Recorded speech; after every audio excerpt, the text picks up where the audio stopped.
Creativity, in my opinion, is always an act of self-discovery. What do you think? Let's talk about it. Hi. Hola.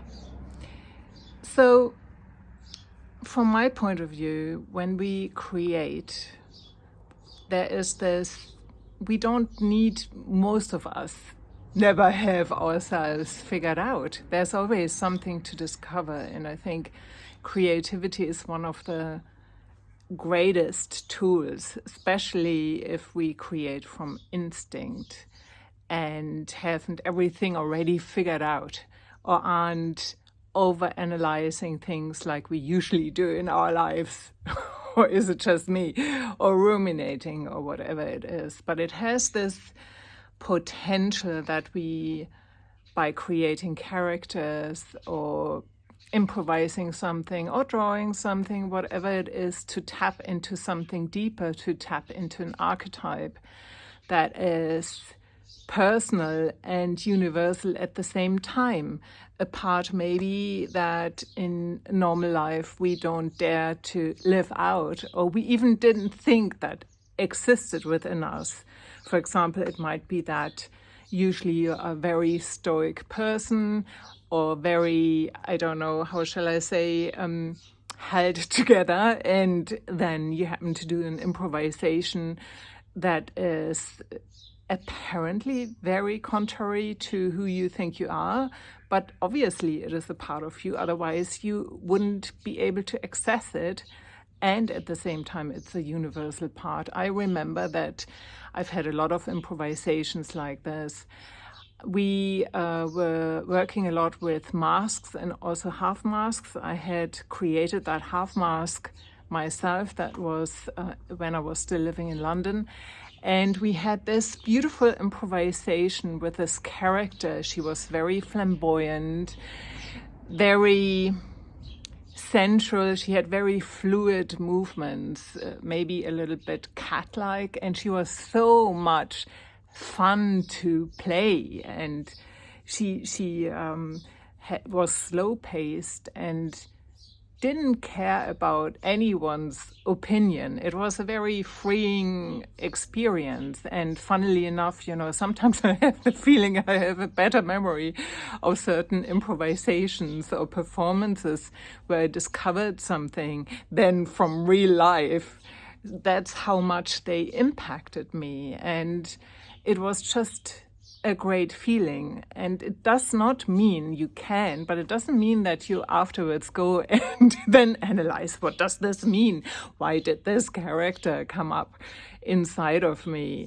I think that to just give it space and allow it to be there, and if you feel like it, play a little bit more with it, and then you could ask yourself, if you wanted to, can I experiment with this a little bit in real life and walk for 5 minutes like this person?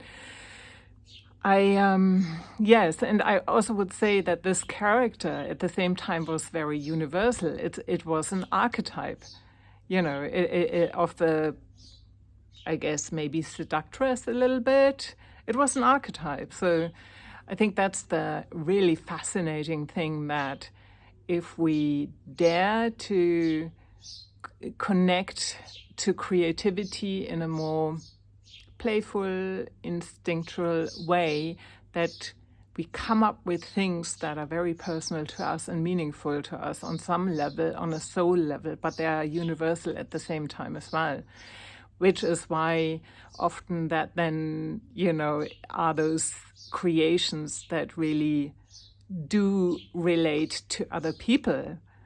And so for me personally, it's been always fascinating to walk into this unknown territory and not knowing what I'm going to find and not having to figure it out. I think that the beauty of this is that is maybe a paradox, that to you being creative for creativity's sake, and you being kind of curious about what you're going to discover, but it will always somehow relate to you and your life. And I have shows and pieces I look back at now that are 10 years, 15 years old, and I didn't realize what I was creating at the time. But now, when I look at my life and my background, it makes total sense to me. So I would warn you not to go too much into the analyzing, but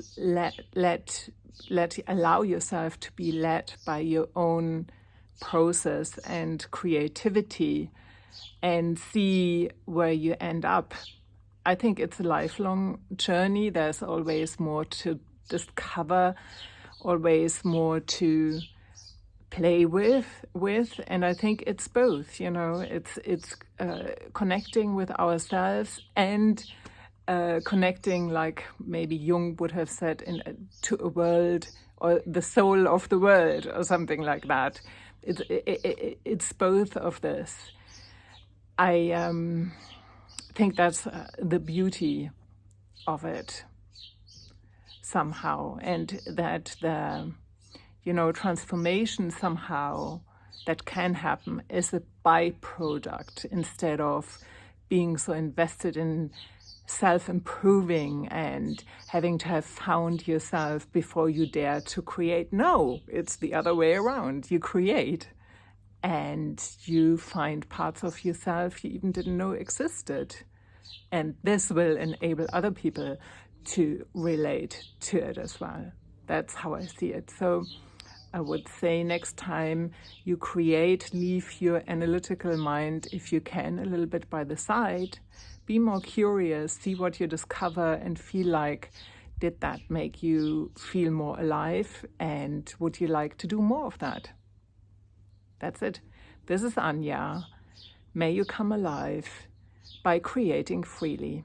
Oh yes, and before I forget, that there is the next Dreamy Cappuccino Creative Online Gathering on 2nd of March. You can find all the details on my website. It's only for a small group of people. You can come as you are. You can come and show a project of yours and get some feedback. It costs only 15 euros, and I would love to see you there. So that's it now. Have a lovely day. Take care. Bye-bye.